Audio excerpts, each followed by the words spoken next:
तो जैसा मैंने आपको बताया था कि आज हम एक नया टॉपिक स्टार्ट करने वाले हैं और नया चैप्टर हम स्टार्ट कर रहे हैं। चैप्टर का नाम है बेटा रेजिडेंशियल स्टेटस।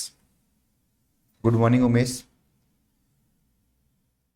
रेजिडेंशियल स्टेटस नाम का ये चैप्टर है। ये चैप्टर हमें क्या बताता है, ये चैप्टर क्यों जरूरी है, इन सब की हम बातें करेंगे।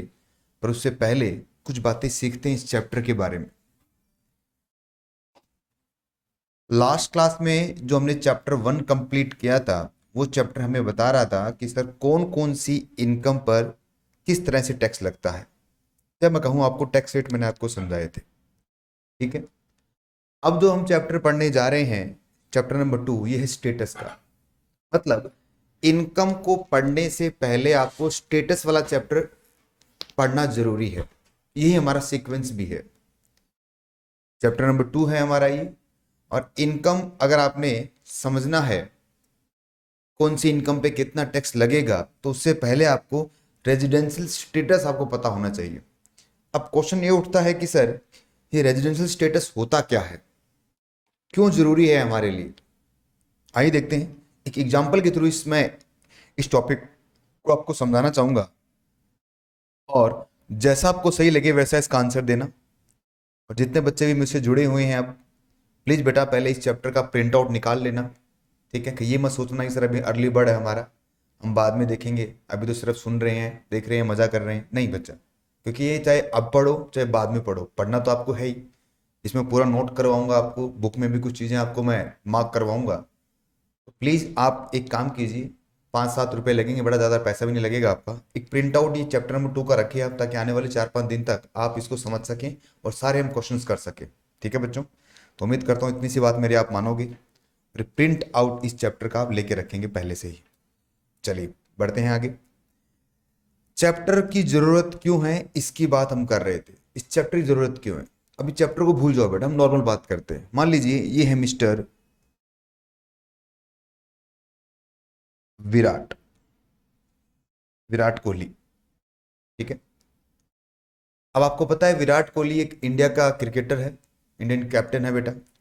विराट कोहली अलग अलग कंट्रीज में जाता है, क्रिकेट खेलता है। इंडिया में भी क्रिकेट खेलता है, आईपीएल भी खेलता है। मान लीजिए विराट कोहली ने इंडिया में क्रिकेट खेला, चाहे वो आईपीएल खेला हो, चाहे वो अपना टूर्नामेंट खेला हो, और इंडिया से उसने 5 करोड़ रुपए कमाए, ठीक है बच्चों।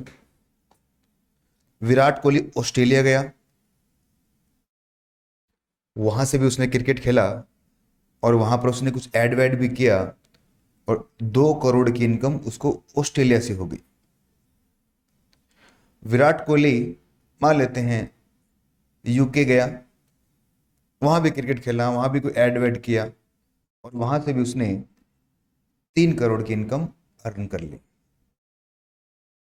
अब क्वेश्चन ये उठता है कि सर जो विराट कोहली है हमारा इंडियन क्रिकेटर, इसको इंडिया में इसको इंडिया में कितनी इनकम पे टैक्स देना पड़ेगा। मैं आपसे पूछ रहा हूं बेटा, अभी हमने कुछ भी नहीं पढ़ा, हम एक नॉर्मल बात कर रहे हैं, ताकि आप सीख सकें कि ये चैप्टर किस तरह से चलने वाला है। कि विराट कोहली को इंडिया में कितनी इनकम पर टैक्स देना पड़ेगा, ये मैं आपसे पूछ रहा हूं बच्चों। आप मुझे बताइए, जल्दी से, मैं आपके आंसर का वेट कर रहा हूं। किसी भी बच्चे ने अभी तक आंसर नहीं दिया है।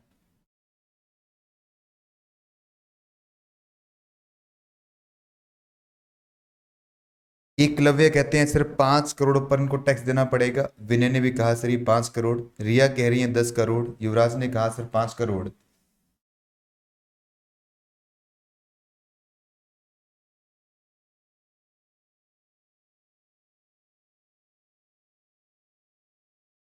संजू, मोनिका 5 करोड़। विदित ने 10 करोड़ कहा है। संजू ने 10 करोड़ कहा, मोनिका ने 5 करोड़ कहा है।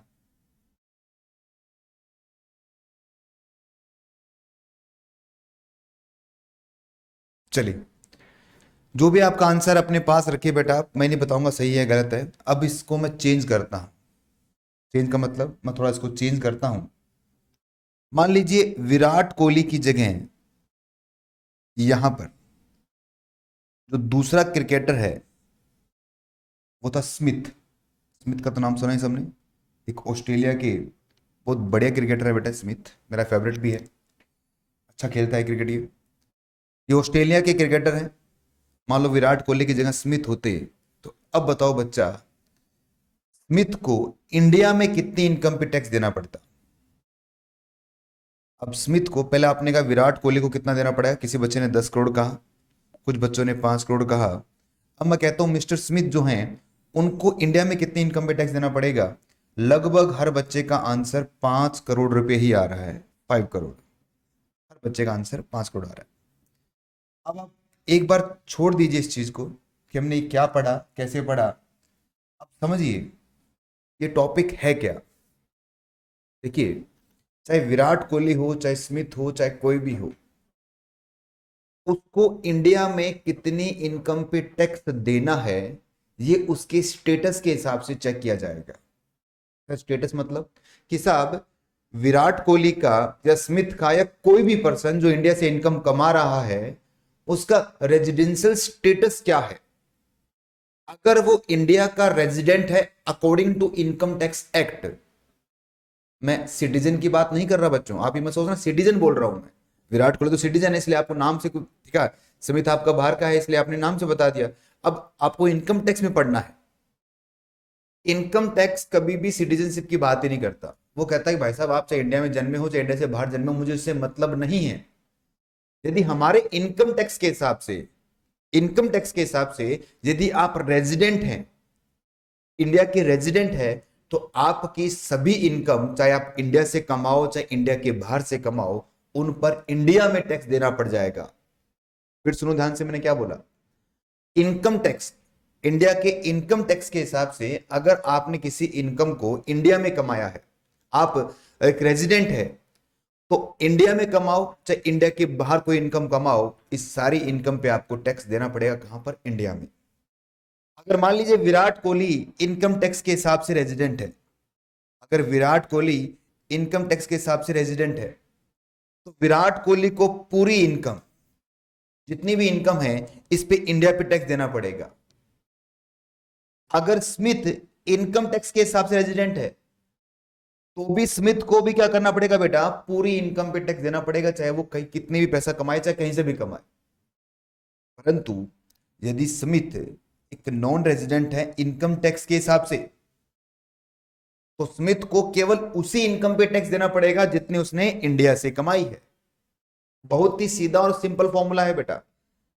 पहले चक्रों में मत घूमो कि सर कौन सा डेट आएगा क्या आएगा उसमें किस तरह से देखेंगे, पहले नॉर्मल तो समझो यार कि ये चैप्टर बना क्यों है। ये चैप्टर आपको इसलिए पढ़ाया जा रहा है ताकि आपको ये पता रहे कि सर कौन सी इनकम का टैक्स निकालना है। अगर आप एक रेजिडेंट हैं, इंडिया के रेजिडेंट हैं आप, according to income tax act, तो जितना भी कमाओ चाहे कहीं से भी कमाओ, सभी इनकम पे क्या देना पड़ेगा, आपको टैक्स देना पड़ेगा। सर समझ में? परंतु यदि सर आप एक तो इंडिया के हिसाब से, एक मिनट बेटा पूरा करने दो मुझे, यदि एक इंडिया के हिसाब से आप नॉन रेजिडेंट है, तो केवल उसी इनकम पे आपको टैक्स देना है जो इनकम आपने इंडिया से अर्न की है। ये है नॉर्मल बात। हाँ बेटा अपना क्वेश्चन पूछिए। सर मतलब स्मिथ नॉन रेजिडेंस था इंडिया के लिए, इसलिए उसके 5 करोड़ पे टैक्स लगा। हाँ और विराट कोहली के मतलब उसने टोटल इनकम अर्न की, उस पे लगेगा। हाँ लेकिन सर विराट कोहली भी तो ऑस्ट्रेलिया और यूके के लिए नॉन रेजिडेंट है, तो वो वहां पे भी टैक्स देगा। बिल्कुल बेटा और वहां फिर पर भी देना पड़ेगा। इंडिया में भी देगा, तो ऐसे तो डबल टैक्स हो गया ना उस पे। बिल्कुल डबल टैक्स होता है बेटा, इसे डीटीए बोलते हैं हम, डबल टैक्स एग्रीमेंट्स। जितने भी कंट्रीज हैं, जितनी भी कंट्रीज है जहां के साथ इंडिया की ट्रीटी होती है बेटा, संधि करते हैं भारत, कि अगर कोई इनकम आपने ऑस्ट्रेलिया में कमाई है, तो ऑस्ट्रेलिया में अगर आपने टैक्स पे कर दिया है, तो उतना टैक्स आपको इंडिया में पे नहीं करना पड़ेगा। ये आप बेटा, आप जब मैं आपको पढ़ाऊंगा फाइनल के अंदर, तो ये डीटी आपको पढ़ाऊंगा किस तरह से डीटी के एग्रीमेंट्स बनते हैं, ठीक है। पर फिलहाल यहाँ पर मैं आपको सिर्फ इतना बताना जा रहा हूं कि अगर आप रेजिडेंट है तो पूरी इनकम पे इंडिया में टैक्स। अब आप कहेंगे सर पूरी इनकम पे इंडिया पे टैक्स लग रहा है, तो यूके में भी लगा होगा, ऑस्ट्रेलिया में भी लगा होगा, तो जितना टैक्स आपने वहां पे कर दिया, सोचो देखो, मान लो इंडिया में टैक्स आ रहा है आपका, सर इंडिया में टैक्स आ रहा है 1 करोड़ का, इस पूरी इनकम पे, इस पूरी 10 लाख पे, 10 करोड़ पे आपको 1 करोड़ टैक्स पे करना है। तो होगा क्या कि सर ऑस्ट्रेलिया में आपने 20 लाख पे कर दिया है और यूके में आपने 30 लाख पे कर दिया है, तो 50 लाख पे टैक्स नहीं लगेगा, तो केवल कितने पे लगेगा, 50 पर। ये एक तरह से आप ये समझिए, ये सब कहाँ लिखा हुआ है, डीटीए के अंदर लिखा हुआ है, ठीक है ना, डीटीए के अंदर लिखा हुआ है किस तरह से टैक्स निकलता है, ये हम फाइनल में देखने वाले हैं। पर फिलहाल मेरा टॉपिक ये नहीं है कि सर इस टैक्स का क्या होगा, फिलहाल टॉपिक ये है कि सर टैक्स कौन सी इनकम पर लगने वाला है। तो ये चैप्टर हम इसलिए पढ़ रहे हैं बेटा ताकि हम ये पता कर पाए कि कौन सी इनकम पे आपको टैक्स कैलकुलेट करना है। सोचो, अगर एक विदेशी है, मतलब इंडिया के इनकम टैक्स के हिसाब से एक नॉन रेजिडेंट पर्सन है, इंडिया के इनकम टैक्स के हिसाब से मान लीजिए मैं एक नॉन रेजिडेंट हूं, तो मुझे बताओ क्या मैं विदेशी इनकम कैलकुलेट करूंगा भारत के हिसाब से? अरे क्यों करनी है, जब उस पर टैक्स ही नहीं लिखना है तो मैं उसे इनकम को कैलकुलेट क्यों करूं? मैं कौन सी इनकम कैलकुलेट करूंगा, केवल वही इनकम कैलकुलेट करूंगा जिसपे इंडिया में क्या लगेगा, टैक्स लगने वाला है। ठीक है बच्चों? हाँ सर ठीक है, इतना समझ में आया। अब देखिए, सबसे पहले हम इसको पढ़ने जा रहे हैं इस चैप्टर को, तो आपको एक चीज पता होनी चाहिए कि सर जो स्टेटस है हमारा वो किस किस का निकालने वाले हैं हम और कैसे कैसे निकालने वाले हैं। ये तो देखो बेटा, एक बार एक मिनट सुनिए। इनकम टैक्स के हिसाब से, इनकम टैक्स के हिसाब से स्टेटस को दो कैटेगरी में बांटा गया है। लिखना नहीं है अभी आपको, मैं सब चीज लिखवा दूंगा बाद में, पहले अब देखिए आप। एक होता है इंडिविजुअल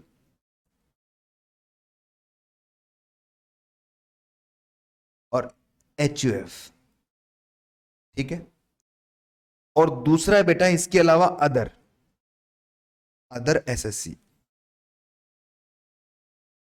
ठीक है। जो अदर का मतलब क्या हो गया, जैसे फर्म हो गई, एओपी बीवाई हो गया, कंपनी हो गई, एक्सेट्रा, जो बच गया मतलब ये सारा इसमें आ जाएगा। जो इंडिविजुअल और एचयूएफ है बेटा, इंडिविजुअल एचयूएफ है, उसका स्टेटस तीन टाइप का होता है, 1, 2 और 3। या तो होगा वो ROR, या होगा वो RNOR, या होगा वो NR। ये क्या होता है अभी पढ़ते हैं। और अदर एसएससी जो हैं उनका स्टेटस दो ही टाइप का होता है, या तो होंगे वो R या होंगे वो NR। ROR का फुल फॉर्म होता है रेजिडेंट ऑर्डिनरी रेजिडेंट, RNOR है रेजिडेंट नॉट ऑर्डिनरी रेजिडेंट, और NR होता है बेटा नॉन रेजिडेंट। ठीक है, तो इंडिविजुअल और एचयूएफ का केस है बेटा, ये तीन स्टेटस आएंगे उनके। और जो इनके अलावा अदर एसएससी बचेंगे, चाहे वो फर्म हो, चाहे एओपी बीवाई हो, चाहे कंपनी हो, चाहे जो भी हो, उनके केस में आएगा बेटा या तो रेजिडेंट होंगे या क्या होंगे, वो नॉन रेजिडेंट होंगे। पहले तो आप ये पता करो, सबसे पहले पता होना चाहिए कि ROR RNOR ये होता क्या, हम देखेंगे कैसे निकलता है ये, पर पहले स्टेटस के टाइप बता रहा हूं मैं आपको कि जो रेजिडेंशियल स्टेटस है वो इन दोनों के लिए, इंडिविजुअल के लिए, एचएफ के लिए क्या रहेगा बेटा, ये रहेगा ROR और RNOR या फिर NR। मतलब रेजिडेंट, ये रेजिडेंट है बेटा, और ये क्या है आपका नॉन रेजिडेंट। परंतु यदि इनके अलावा कोई पर्सन है तो उस पर क्या होगा, या तो वो R होगा मतलब रेजिडेंट होगा, या क्या होगा, वो एक नॉन रेजिडेंट ही माना जाएगा। ठीक है बच्चों? हाँ सर ठीक है। आइए एक बार मॉड्यूल में देखते हैं, इसके नोट्स बनाऊंगा सारे बेटा मैं। मॉड्यूल में देखते हैं तो कैसे लिखा गया है। सबसे पहले चैप्टर आप निकाल लीजिए हमारा, और देखिए इंट्रोडक्शन वाले चैप्टर के अंदर क्या लिखा है इन्होंने। Residential status and SSC determine the scope of chargeability of income. तो क्या लिखा हमने, क्यों हम डिटरमाइन करते हैं बेटा, ताकि हम क्या कर सकें हिसाब, determine the scope of chargeability of his income, कि उसकी इनकम पर कितना टैक्स लगेगा, इसके लिए आपको स्टेटस निकालना जरूरी है। और यदि आपने स्टेटस पता होगा तभी तो आप बता पाएंगे कि सर कौन सी इनकम पर इनकम टैक्स भारत के हिसाब से टैक्स लगने वाला है। तो चार्जेबिलिटी को डिसाइड करता है क्या, आपका residential status. Whether a person will be charge to the particular income और नॉट डिपेंड ऑन स्टेटस। हिसाब किसी पर्टिकुलर इनकम पे टैक्स लगेगा या नहीं लगेगा। सर कैसे, जैसे मान लीजिए स्मिथ है, स्मिथ एक नॉन रेजिडेंट होते इनकम टैक्स के हिसाब से, तो यूके से और ऑस्ट्रेलिया से जो इनकम उसने कमाई है उस पे उसे टैक्स इंडिया में नहीं देना। इंडिया में क्यों देगा भाई, इंडिया में वही टैक्स पे करेगा जो सिर्फ उसने इंडिया से इनकम कमाई है। यहां तक आपको समझ में आया बच्चों? हाँ सर ये समझ में आया। आगे बढ़ते हैं, सेक्शन 6 है सबसे पहले। इस सेक्शन को नंबर आप याद रखेंगे बेटा, सेक्शन 6 आपका, और क्या बताता है, provided the test of residential status of the person which can be categorize under. बता रखा है यहाँ पर स्टेटस कैसे कैसे निकलेगा। तो पर्सन के अंदर सबसे पहला कौन सा पर्सन है बेटा, इंडिविजुअल एचयूएफ, और दूसरे कौन से, अदर। अदर में कौन कौन से आ सकते हैं सर, अदर में हो सकते हैं, अदर में हो सकते हैं कंपनी, अदर में हो सकती है फर्म, अदर में हो सकती है आर्टिफिशियल जुडिशियल पर्सन, अदर में हो सकते हैं आपके एओपी बीओआई, ये सब अदर में आएंगे। ठीक है बच्चों। तो जो इंडिविजुअल एचयूएफ है, इंडिविजुअल एचयूएफ है, उसके लिए मैंने क्या बताया था कि या तो वो क्या होंगे बेटा, ऑर्डिनरी रेजिडेंट, इसको बोलते हैं R O R, resident, ordinary resident, या फिर वो क्या होंगे बेटा, resident not ordinary resident, R N O R, ऐसे बोलते हैं बेटा इसको ना, हमारे स्टेटस के हिसाब से, इनकम टैक्स के हिसाब से इनको यही बोला जाता है। ठीक है। और इसके अलावा जो बच गए उसको हम क्या कहेंगे, या तो वो रेजिडेंट होंगे या फिर क्या होंगे, वो नॉन रेजिडेंट। उसको रेजिडेंट और नॉन रेजिडेंट बोलेंगे हम, रेजिडेंट और ये क्या है, नॉन रेजिडेंट। ठीक है, हाँ सर ये समझ में आया। ठीक है, तो एक काम कीजिए, अगले पेज पे आते हैं।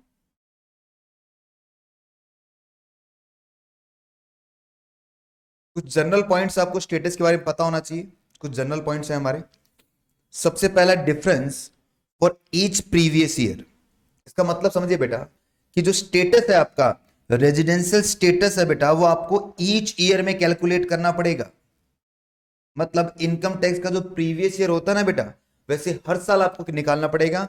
तो different of the each year previous year, मतलब हो सकता है कि प्रीवियस ईयर 18-19 में आप रेजिडेंट थे आरओआर, हो सकता है प्रीवियस ईयर 1920 के अंदर आप बन गए थे नॉन रेजिडेंट, और ये भी हो सकता है कि प्रीवियस ईयर 2021 में आप बन गए हैं आर एन ओ आर। मतलब हर साल का आपका स्टेटस फिर से कैलकुलेट करना होगा, और वो स्टेटस क्या हो सकता है वो आपको कैलकुलेट पता होना चाहिए। मतलब हर साल चेंज हो सकता है आपका।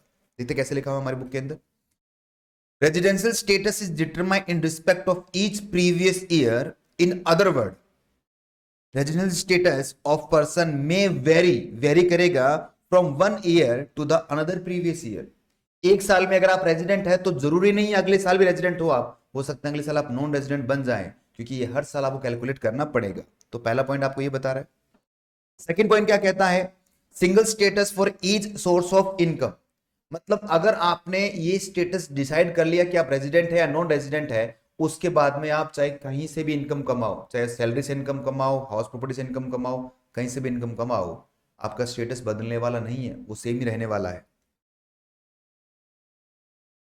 A person can have only the one status for a previous year. That is, he cannot be resident for the one source of income and non-resident for the another source of income. जिस income के लिए आपका status decide हो गया है, तो सभी income के लिए वही स्टेटस आपका रहने वाला है। नेक्स्ट पॉइंट आपका, इंपैक्ट ऑफ सिटीजनशिप। कोई इंपैक्ट नहीं पड़ने वाला इससे बेटा। Citizenship and resident status are two different concept, दोनों अलग अलग चीजें हैं। आप इंडिया के सिटीजन हैं, हो सकता है इंडिया में आप नॉन रेजिडेंट बन जाएं, और आप इंडिया के सिटीजन नहीं हैं तो हो सकता है आप क्या बन जाए बेटा, रेजिडेंट बन जाए। मतलब सिटीजनशिप का और स्टेटस का आपस में कोई लेना देना नहीं है, दोनों अलग अलग है भाई साहब ये। ठीक है sir. A citizen of India may not be a resident in India for the purpose of income tax. जरूरी नहीं है कि आप सिटीजन हैं तो आप इनकम टैक्स के अंदर क्या होंगे बेटा, रेजिडेंट ही होंगे हमेशा, आप नॉन रेजिडेंट भी बन सकते हैं। और लास्ट में लिखा है बेटा, country specific. A person can have the same resident status in the more than one country. हो सकता है साहब एक कंट्री में आप रेजिडेंट है, दूसरी में आप नॉन रेजिडेंट है, हो सकता है ये भी हो सकता है कि एक से ज्यादा कंट्री में आप क्या बन जाए, रेजिडेंट बन जाए। तो कुल मिला के ये नॉर्मल सी बातें यहाँ पर लिखी है इन्होंने। तो ये कुछ नोट्स हैं जो आपको ये कॉपी ही करने, वैसे ही मैं करवाऊंगा अलग से कॉपी। ठीक है, तो एक बार इनको देखिए आप। 4 पॉइंट थे हमारे। पहला पॉइंट था एक साल के अंदर आप जो स्टेटस है आपका अगले साल वो चेंज हो सकता है। दूसरा पॉइंट है आपका कि सर एक बार आप रेजिडेंट बन गए हैं या फिर आप नॉन रेजिडेंट बन गए तो सभी इनकम पे आपको वही कंसेप्ट अप्लाई करना पड़ेगा। फिर बता रखा है सिटीजन हो आप हो या नहीं, उससे कोई लेना देना नहीं है। इनकम टैक्स का अपना खुद का हिसाब चलता है, और लास्ट में लिखा हुआ है कंट्री, एक कंट्री में आप रेजिडेंट है, दूसरे में आप नॉन रेजिडेंट हो सकते हैं, या फिर एक से ज्यादा कंट्री में आप क्या बन सकते हैं, रेजिडेंट बन सकते हैं। तो ये थे हमारे कुछ सिंपल सिंपल टॉपिक जो हमने यहाँ पर पढ़े। आइए आगे बढ़ते हैं बेटा हम।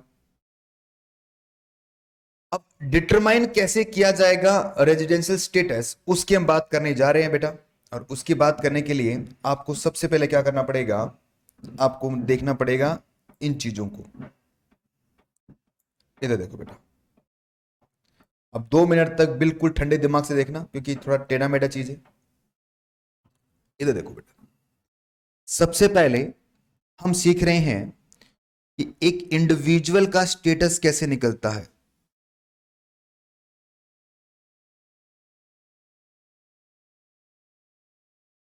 इंडिविजुअल रेजिडेंशियल स्टेटस, इंडिविजुअल का मतलब क्या होगा बेटा, राम श्याम मोहन, है ना, सीता सुनीता गीता, ये सब क्या है बेटा, ये इंडिविजुअल्स हैं।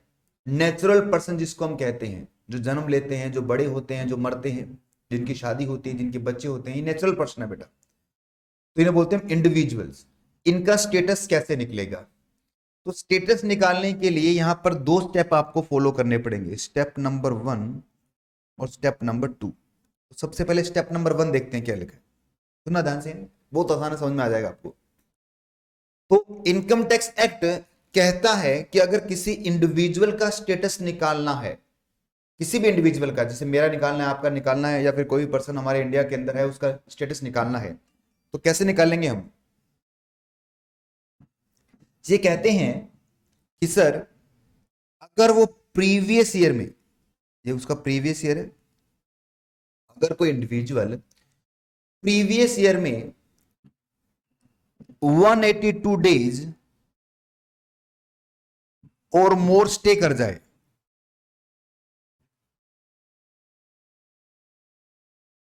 इंडिया में, तो इंडिया के लिए रेजिडेंट मान लिया जाएगा। फिर समझिए,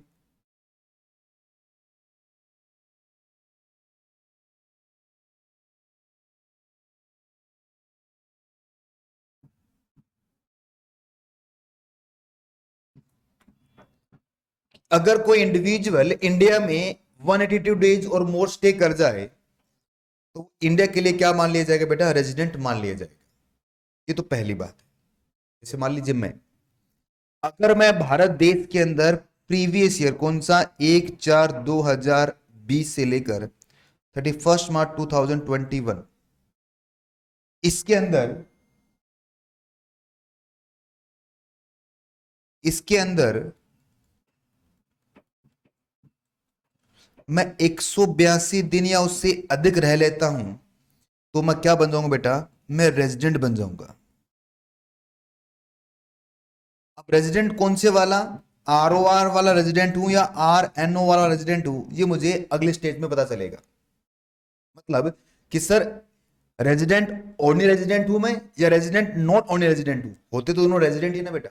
तो आपको पहले क्या करना पड़ेगा, स्टेप 1 के अंदर बेसिक कंडीशन पूरी करनी पड़ेगी।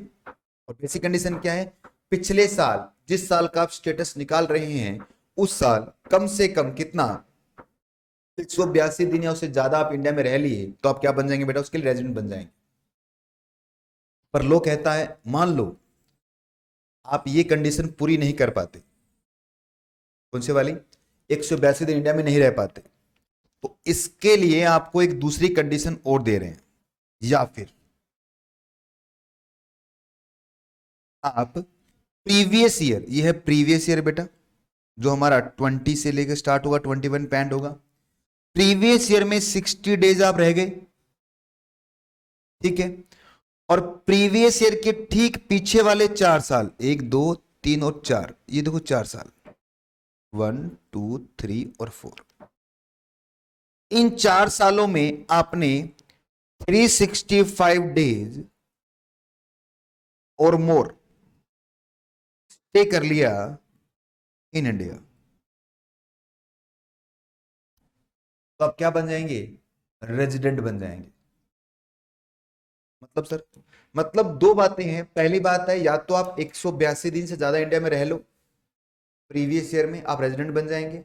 अगर आप 182 दिन से ज्यादा नहीं रहे हैं तो आपको दूसरा मौका मिल रहा है रेजिडेंट बनने का, और वो मौका क्या है कि आप पिछले प्रीवियस ईयर में 60 दिन या उससे ज्यादा रह लो आप, परंतु साथ साथ में क्या करना पड़ेगा आपको, प्रीवियस ईयर के ठीक पीछे वाले जो 4 साल हैं उसमें 365 डेज और रहना पड़ेगा इंडिया में, तभी आप क्या बनेंगे, इंडिया के लिए रेजिडेंट बनेंगे। ये तो पहली बेसिक कंडीशन हम पढ़ने जा रहे हैं, केवल बेसिक पढ़ रहे हैं अभी, तो बेसिक कंडीशन ही मैं आपको बता रहा हूं, उतना याद रखिए आप।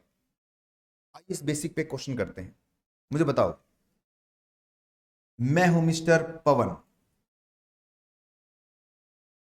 ठीक है बच्चों, और मैं हूं यूके का, इंडिया का नहीं हूं मैं, उत्तराखंड नहीं है बेटा, ये ना यूनाइटेड किंगडम है। मैं यूके का हूं और इंडिया में हर साल आता हूं 100 डेज के लिए, हर साल इंडिया में 100 डेज के लिए आता हूं, और पिछले 20 साल से आए जा रहा हूं बेटा मैं। बताओ मेरा रेजिडेंशियल स्टेटस इंडिया के लिए क्या होगा। आप कहेंगे सबसे पहले ये चेक करो सर, क्योंकि हर साल आप 100 दिन के लिए आते हैं, तो प्रीवियस ईयर 2021 में भी आप 100 डेज के लिए आए होंगे, प्रीवियस ईयर 2021 में आप 100 डेज के लिए आए होंगे, 100 डेज। इसका मतलब क्या हो गया, 182 दिन वाली कंडीशन तो आपकी पूरी नहीं हुई, परंतु सेकंड वाला ऑप्शन तो आपको मिला ना, कितना दिन रहना है आपको, 60 दिन। आप कितने दिन रह रहे हो बेटा, 100 दिन, इसका मतलब ये पूरा हो गया।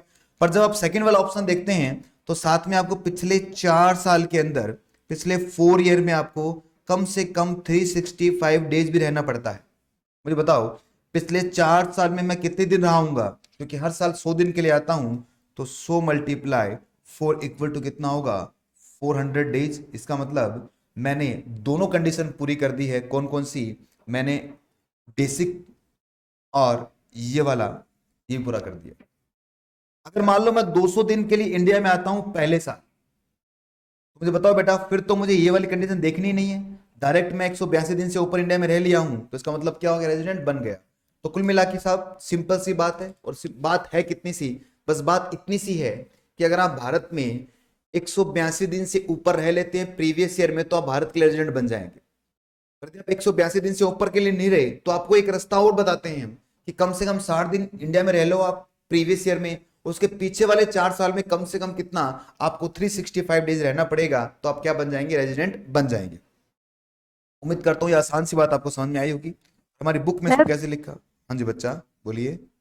सर ये मतलब 182 डेज हैं, तो ये लगातार रहना पड़ता है या फिर नहीं ये बीच कोई में जरूरी नहीं जाके है भी? बेटा, आ जा भी सकते हैं आप, लगातार रहना कोई जरूरी नहीं है, कंटिन्यूस आपको नहीं देखना है। आप मान लीजिए अप्रैल में 5 दिन के लिए आए थे, फिर मई के अंदर आप 10 दिन के लिए आए हैं, फिर आप अक्टूबर में पूरे साल पूरे महीने रह गए, आप नवंबर में पूरा महीने रह गए, फिर आप दिसंबर में चले गए, फिर वापस आ गए, तो ये कंटिन्यूस नहीं देखना आपको, मतलब पूरा टोटल होना चाहिए वो। और आना और जाने वाला दोनों साल इसमें इंक्लूड होते हैं, सारी बातें भी बताने वाला हूं मैं आपको, पर एक बार हम सिर्फ इतना देख रहे हैं किस तरह से निकलता है ये ना, बेसिक चीजें, सब कुछ नोट्स वगैरह ओके सब सर। बनाना है मुझे ये, पर एक बार सिर्फ ऊपर ऊपर से इसको पढ़ रहे हैं बेटा। आइए पढ़ते हैं। बुक का आप प्रिंट आउट बिल्कुल निकाल के रख लीजिए बेटा, क्योंकि जरूरी है आपके लिए, चाहे आप पास हो चाहे आप फेल हो, बाद में भी तो आपको प्रिंट आउट चाहिए, या फिर मॉड्यूल आपका आएगा चाहे वो इंस्टीट्यूट से आए, तो सिर्फ 10-15 रुपए लगेंगे आपके, इस प्रिंट आउट को रखोगे आप तो आपको ज्यादा बेनिफिट होगा, ठीक है, ज्यादा अच्छी तरह आप स्कोर कर पाओगे। बढ़ते हैं। इंडिविजुअल का स्टेटस निकालना, सेक्शन 6 सब सेक्शन 1 है हमारा, और ये हमें क्या बताता है, आइए पढ़ना स्टार्ट करें। First of all, an individual is classified as resident, non-resident, and again the resident individual may be further the categories of the resident or not only resident।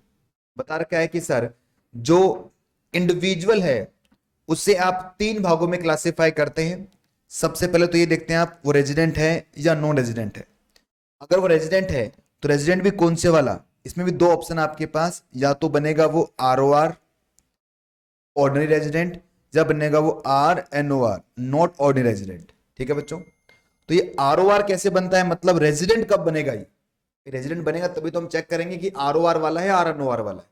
यदि वो नॉन रेजिडेंट बन गया तो कुछ भी चेक नहीं करना। तो सबसे पहले है बेसिक कंडीशन, तो बेसिक कंडीशन कैसे पूरी होगी उसकी हम बात करेंगे, आइए देखते हैं। सबसे पहले एन इंडिविजुअल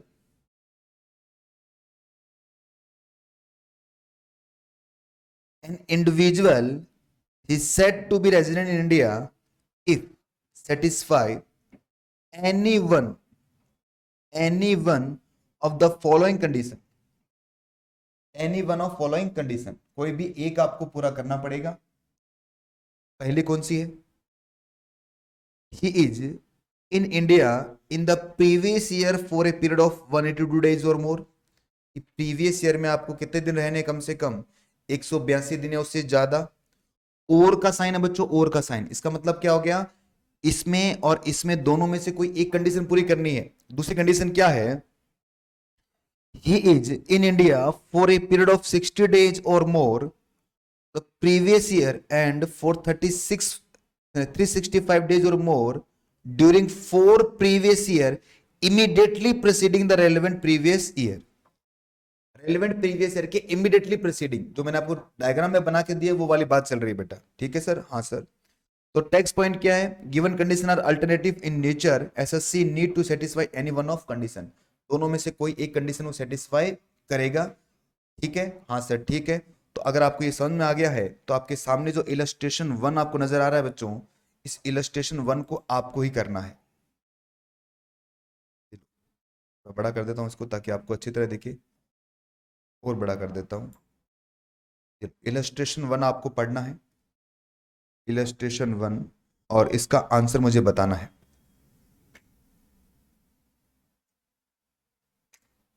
वेट कर रहा हूं आपका मैं आंसर का.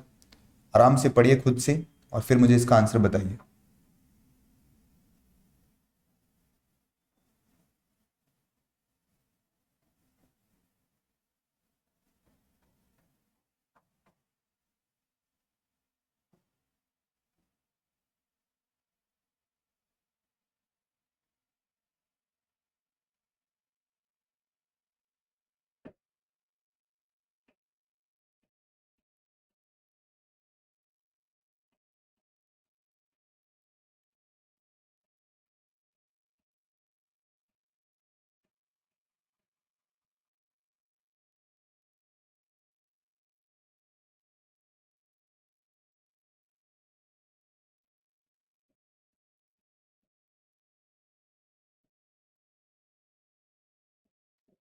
कुछ आंसर आने स्टार्ट हो गए बच्चों के.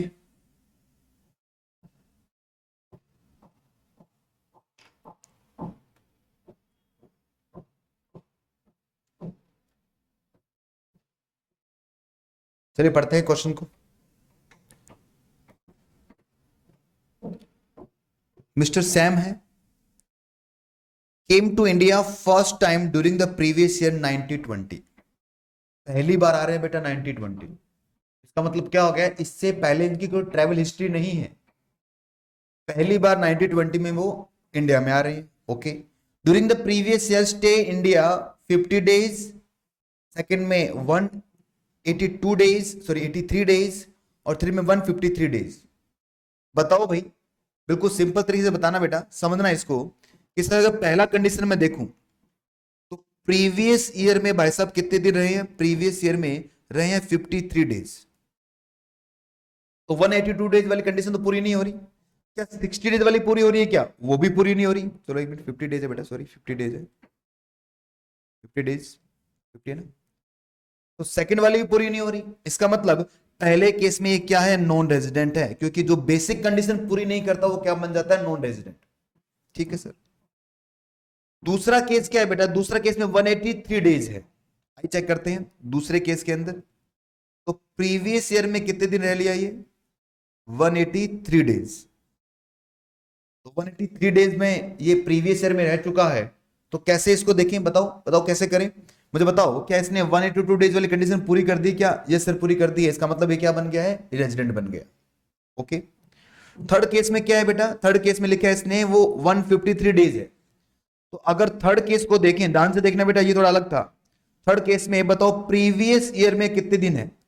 प्रीवियस ईयर में तो भाई साहब ये 153 days है, 153 days है. पर इसके पीछे 4 साल में वो कितने दिन रहा है? 0 रहा है. क्यों सर? क्योंकि साफ साफ क्वेश्चन में लिखा हुआ है first time during the previous year. पहली बार आ रहा है, इसका मतलब इसमें हमेशा कभी भी नहीं आया. और हमें यहाँ पर कितने दिन चाहिए थे, कम से कम 365 डेज चाहिए, क्योंकि ये 153 है, 182 डेज से कम है। इसका मतलब क्या हो गया सर, अगर इसका आंसर हम सिंपल तरीके से देखें तो पहला केस जो है इसमें नॉन रेजिडेंट बनेगा ये, दूसरा केस में क्या बन जाएगा, रेजिडेंट बन जाएगा, और तीसरे केस में क्या बनेगा, ये नॉन रेजिडेंट। मोनिका कह रहे हैं सर तीसरा रेजिडेंट, सेकंड भी रेजिडेंट। क्या कर रहे हो बेटा, समझ में नहीं आ रहा क्या मैं जो पढ़ा रहा हूँ, इतना सिंपल तो, तरह की मुश्किल होगा तो कैसे करोगे आप मोनिका जी। ये तो सिंपल है बेटा, अभी तो पहली कंडीशन ही बता रहा हूँ, इसमें बहुत सारी कंडीशन चलने वाली है। देखो पहले का आंसर देखिए, he is a therefore, पहले केस में क्या है नॉन रेजिडेंट, दूसरे केस में क्या है रेजिडेंट, और तीसरे केस में क्या है नॉन रेजिडेंट। ठीक है, आंसर समझ में आया। ये तो बिल्कुल आसान सा था सर, समझ में आ गया हमें।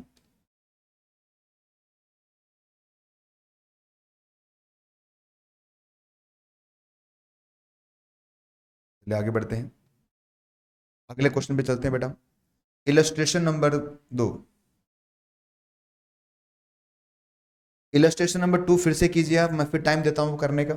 करो बेटा पढ़ो, थोड़ा बड़ा कर देता हूँ इसको भी ताकि आपको तकलीफ ना हो देखने में। इलस्ट्रेशन नंबर 2 आपके सामने है, और ये मैं हटा देता हूँ ताकि आपको ढंग से दिख जाए।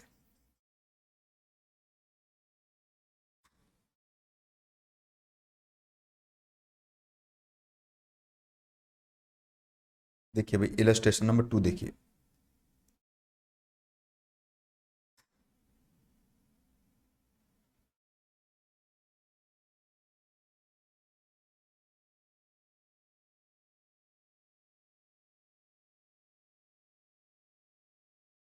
पढ़िए क्वेश्चन को आराम से,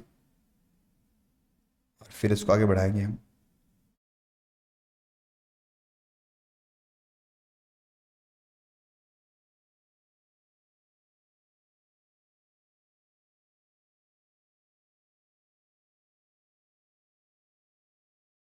विनय का आंसर आया है नॉन रेजिडेंट, रिया का आंसर नॉन रेजिडेंट, अतुल का आंसर भी नॉन रेजिडेंट, संजू भी नॉन रेजिडेंट बोल रही हैं। तो सही बच्चे मुझे नॉन रेजिडेंट बता रहे हैं। तो आइए बेटा, इसको अगर आपने नॉन रेजिडेंट बताया है तो इसको हम चेक कर लेते हैं। करें क्वेश्चन को, हाँ सर क्वेश्चन करना स्टार्ट कीजिए। चलिए देखते हैं क्या है।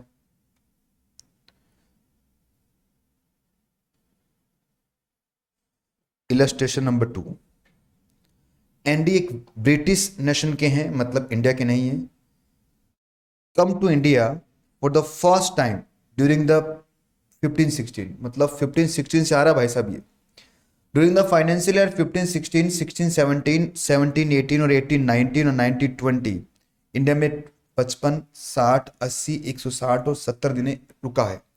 स्टेटस बताना है, बहुत ही आसान सा क्वेश्चन है। सबसे पहले बताओ बेटा, प्रीवियस ईयर में भाई साहब कितने दिन रुके हैं। सर ये प्रीवियस ईयर में रुके हैं 70, 70 डेज, इसका मतलब इसने 182 डेज वाली कंडीशन पूरी नहीं की। पर क्या ये सेकंड वाली पूरी कर रहे हैं क्या, आइए चेक करते हैं।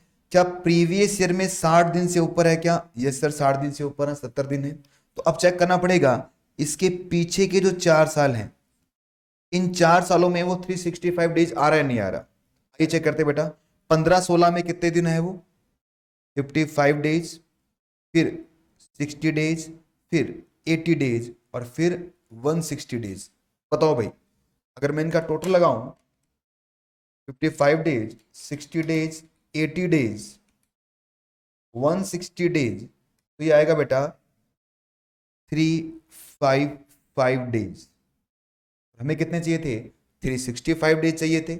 इसका मतलब क्या हो गया है साहब, इसका मतलब क्या हो गया है कि ये क्या बन गया है, ये एक नॉन रेजिडेंट बन गया है, और इसने बेसिक कंडीशन पूरी नहीं की। ठीक है, हाँ सर समझ में आ गया, आसान था, हाँ बेटा आसान ही है अभी तक तो, मुश्किल थोड़ी है। चलिए बढ़ते हैं, मैं इस पेज को वापस वैसे ही सेट कर देता हूँ जैसे ये पहले था।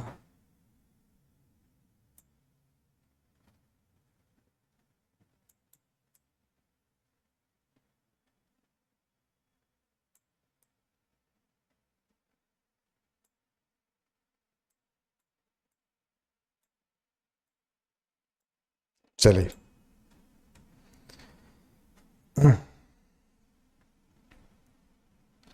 अब यहां पर लिखा हुआ है एक्सेप्शन फॉर दिस रूल। इस एक्सेप्शन को एक बार छोड़िए बेटा, अगर एक्सेप्शन अभी पढ़ने बैठ गए तो थोड़ा सा हम कंफ्यूज हो जाएंगे, इसलिए एक्सेप्शंस को छोड़िए यहां पर। अभी आएंगे बेटा ये क्या होता है। अब मैं आपको बता रहा हूं कि सर, अब आओ बेटा फिर से, मैं इनको लिखवाऊंगा, सारे नोट्स बनाऊंगा बेटा आपके, पर पहले आज फर्स्ट क्लास है इसलिए सिर्फ इसको ऊपर ऊपर से पढ़ रहे हैं अपन। हमने इंडिविजुअल का रेजिडेंशियल स्टेटस स्टार्ट कर रखा है, इंडिविजुअल का, ये अंडर सेक्शन 6 सब सेक्शन 1 है बेटा। और जो इंडिविजुअल है, सबसे पहले जो बेसिक कंडीशन है, उस बेसिक कंडीशन में वो क्या बनेगा, मतलब अगर मैं बेसिक कंडीशन की बात करूं तो बेसिक कंडीशन में या तो वो रेजिडेंट बनेगा या वो नॉन रेजिडेंट बनेगा।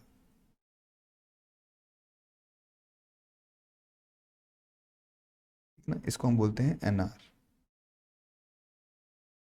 अगर वो रेजिडेंट बनता है तो उसके लिए उसे दो कंडीशंस पूरी करनी पड़ेंगी, दो में से कोई एक।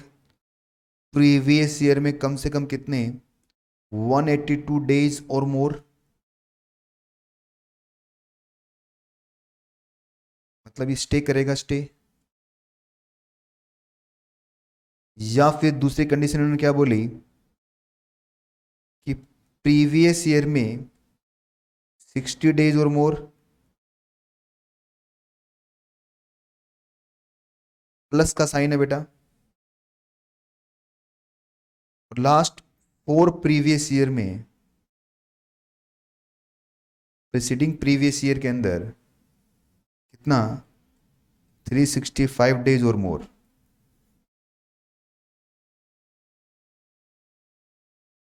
ठीक है, और ये दोनों कंडीशन आपको एक साथ देखनी है। इन दोनों में कोई भी आपने फॉलो किया, कोई भी कंडीशन आपने फॉलो किया है, आप रेजिडेंट मान लिए जाएंगे। ये हमने देख लिया बेटा। अब यदि आप रेजिडेंट बन गए हैं तो रेजिडेंट के भी दो टाइप है बेटा, तो यह है एडिशनल कंडीशन।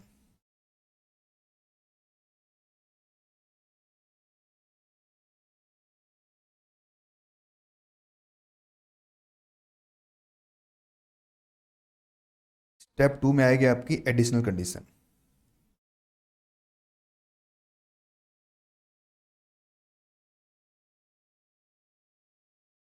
अब देखो ध्यान से बेटा, अगर आपने एडिशनल कंडीशन दोनों फिल कर दी, ये पहली कंडीशन, ये दूसरी कंडीशन, मतलब दो कंडीशन अभी और आएगी बेटा है। अगर आपने दोनों पूरी कर दी एडिशनल कंडीशन, ठीक है ना, तो इसका मतलब आप क्या बन जाएंगे, रेजिडेंट और नहीं रेजिडेंट। अगर आपने क्या कर दी, ये फुलफिल कर दी और ये भी फुलफिल कर दी,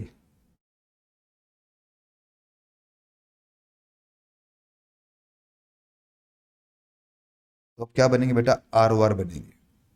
ये कंडीशन है क्या, अभी देखेंगे हम। याद रखना बेटा, अगर आपने दोनों एडिशनल कंडीशन, ये कब देखनी है, पहले आपने बेसिक पूरा कर दिया है, इसके बाद में अगर आपने दोनों एडिशनल कंडीशन पूरी कर दी है तो आप क्या बनेंगे, आर ओ आर। ठीक है, अगर आपने दोनों में से एक कंडीशन पूरी की है, पहली कंडीशन आपने फुलफिल की है, सेकंड कंडीशन आपने नॉट फुलफिल हुई है, या फिर पहली कंडीशन आपकी नॉट फुलफिल हुई है और सेकंड कंडीशन आपकी फुलफिल हो गई। ठीक है, या फिर पहली कंडीशन आपकी नॉट फुलफिल है और सेकंड कंडीशन भी आपकी नॉट फुलफिल है। ठीक है, तो अगर इस तरह से काम चल रहा है तो इस सेकंड के अंदर आप बन जाएंगे रेजिडेंट, नॉट और नहीं रेजिडेंट बन जाएंगे। पहले समझो इस कहानी को। कंडीशंस क्या वो देखेंगे हम कि सर सबसे पहले रेजिडेंट बनने के लिए क्या करना पड़ेगा, आपको बेसिक कंडीशन पूरी करनी पड़ेगी। ठीक है सर, बेसिक कंडीशन पूरी कर लेंगे। बेसिक कंडीशन क्या है, 182 डेज और या फिर 60 डेज और 365 डेज वाली बेसिक कंडीशन है। अगर बेसिक पूरा हो गया तो रेजिडेंट तो आप बन गए हैं। अब कौन से वाले रेजिडेंट है साहब, आप ROR हैं या RNOR हैं, अगर इसको चेक करना है तो फिर आपको दो कंडीशंस और पूरी करनी पड़ेगी। अगर दोनों के दोनों पूरी कर दिए तो आप ROR रेजिडेंट ऑर्डिनरी रेजिडेंट बन जाएंगे। पर यदि दोनों में से कोई एक पूरी की है या दोनों ही पूरी नहीं की तो आप क्या बनेंगे, RNOR बनेंगे, resident but not ordinary resident आप बन जाएंगे। पहली बात तो आप ये कंफर्म कीजिए, ठीक है ना, कि सर जो स्टेटस है वो किस तरह से चल रहा है। अब मैं इसको थोड़ा सा डायग्राम, ये कब कल बनाएंगे बेटा, पूरा कंप्लीट डायग्राम वगैरह सब बनाऊंगा आपके सामने में, ठीक है ना। इसके नोट्स लिखवाऊंगा मैं, आज तो हमने सिर्फ बेसिक पढ़ा है इसमें। तो अब हमने स्टेटस जो इंडिविजुअल का देखा है, उसमें हमने सबसे पहले क्या किया है, एक तो रेजिडेंट बनाया, दूसरा क्या था, नॉन रेजिडेंट बनाया। एक रेजिडेंट बनाया, दूसरा क्या बनाया, नॉन रेजिडेंट। और जो रेजिडेंट है वो क्या होगा, या तो ROR होगा या क्या होगा, वो RNOR होगा, दोनों में से कोई एक होगा। ठीक है, या तो रेजिडेंट होगा या वो नॉन रेजिडेंट होगा। अगर रेजिडेंट होगा तो ROR या फिर RNOR माना जाएगा। ठीक है बच्चों, ठीक है सर। अब रेजिडेंट बनने के लिए क्या करना पड़ेगा आपको, यहां पर बेसिक कंडीशन पूरी करनी पड़ेगी। बेसिक कंडीशन, रेजिडेंट बनेंगे। अगर आपने बेसिक कंडीशन फुल नहीं की तो आप डायरेक्ट क्या बन जाएंगे बेटा, नॉन रेजिडेंट। तो इसके लिए आपको not satisfied, not satisfied basic condition, ठीक है। फिर यदि आपने बेसिक पूरी सेटिस्फाई कर दी है, फुलफिल कर दी है, तो फिर आपको ROR कब बनोगे आप, अगर आपने बोथ एडिशनल कंडीशन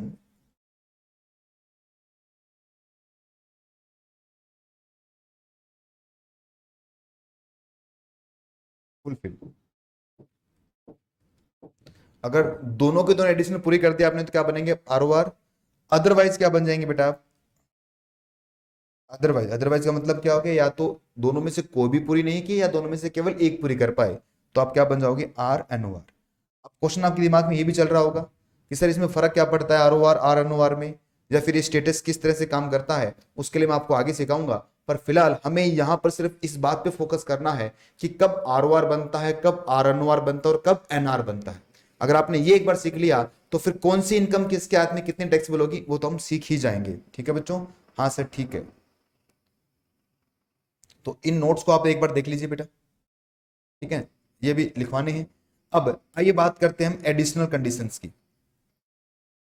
अभी एडिशनल कंडीशन है कैसे वो मैं आपको दिखा रहा हूं, इधर देखो बेटा, एडिशनल कंडीशन।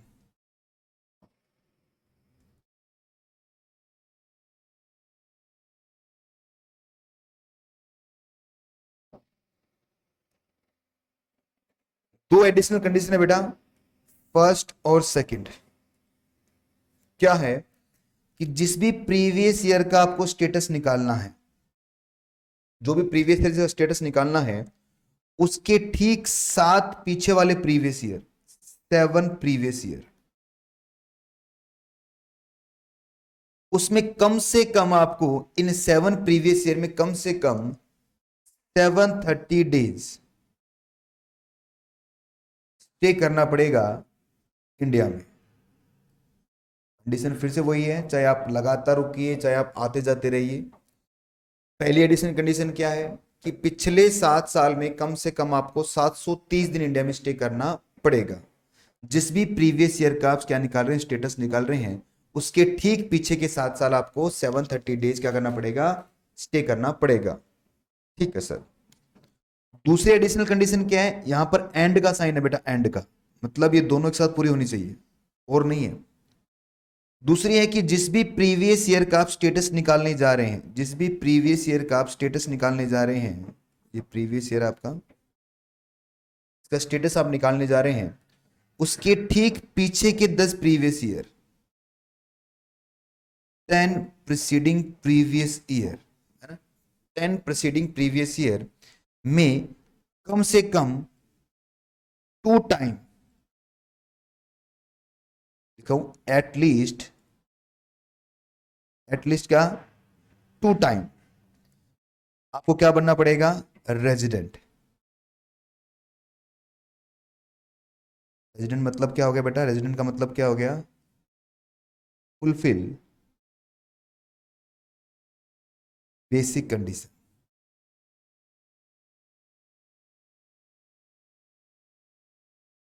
मतलब पिछले 10 साल में किसी भी 2 साल, कम से कम 2 साल तक आपको बेसिक कंडीशन पूरी करनी पड़ेगी। और बेसिक कंडीशन पता बेटा आपको 182 डेज और मोर क्या होती है, बेसिक कंडीशन होती है, या फिर 60 डेज प्लस 365 क्या होती है, हमारी बेसिक कंडीशन होती है।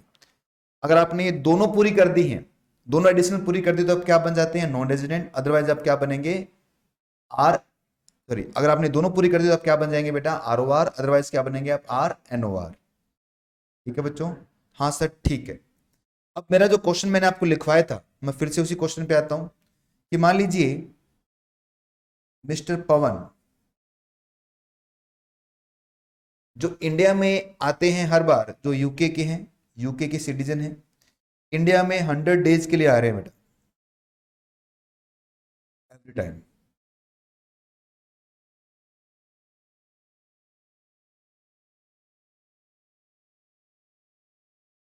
बीस साल से आ रहा हूं मैं।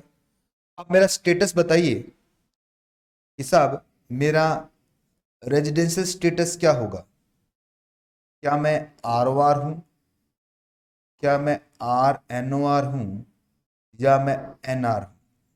ये है मेरा क्वेश्चन, बताइए बेटा कि मैं ROR हूं, RNOR हूं, या NR हूं।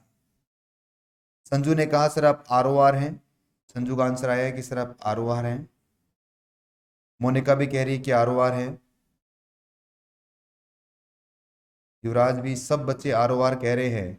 पता नहीं सुबह सुबह क्या खा के बैठे हैं सारे के सारे, इनको आंसर समझ में नहीं आ रहा। आइए देखते हैं बेटा ROR कैसे होगा,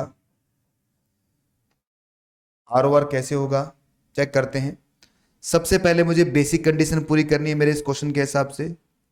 बेसिक बताओ बेटा, 100 डेज है तो मैंने यहाँ पर 100 डेज और इसके पीछे के 4 साल में 100 मल्टीप्लाई 4 मतलब 400 डेज। इसका मतलब मैंने बेसिक कंडीशन फुल कर दी, फिल कर दी, तो मैं रेजिडेंट तो बन गया। अब मैं कौन सा रेजिडेंट हूं ये मुझे चेक करना पड़ेगा। तो एडिशनल कंडीशंस के लिए सबसे पहली कंडीशन क्या है कि जिस साल का मैं रेजिडेंट हूं उसकी ठीक पीछे के 7 साल में 730 डेज होना चाहिए। चेक करो बेटा, यहां पर तुम 100 डेज हूं, यहां पर 100 मल्टीप्लाई 7 अगर करूंगा तो केवल 700 डेज ही तो है। इसका मतलब मेरी पहली एडिशनल कंडीशन पूरी नहीं हुई, और पहली पूरी नहीं हुई तो दूसरे की देखने की जरूरत क्या है, क्योंकि अगर आप ROR बनना है आपको तो आपको दोनों पूरी करनी पड़ेगी। यहां तो पहली नहीं पूरी हो रही तो दूसरी पूरी कर भी दोगे तो क्या फर्क पड़ेगा, है ना। तो इसका मतलब क्या हो गया कि सर मिस्टर पवन क्या है, RNOR। आया समझ में आपको, ये क्वेश्चन आपको समझ में आया आपको। अब कल इस पे हम जो कंडीशंस हैं ये हम कल लिखेंगे सारी की सारी। और आज के लिए इतना ही बेटा, मिलते हैं अगली क्लास के अंदर, कल की क्लास में। तब तक के लिए इसका नोट्स आप बनाना है आपको, साथ साथ में इसका प्रिंट आउट प्लीज़ आप निकाल के रखना ताकि आपको ये फ्रूटफुल रहे। ठीक है, बाय बच्चों।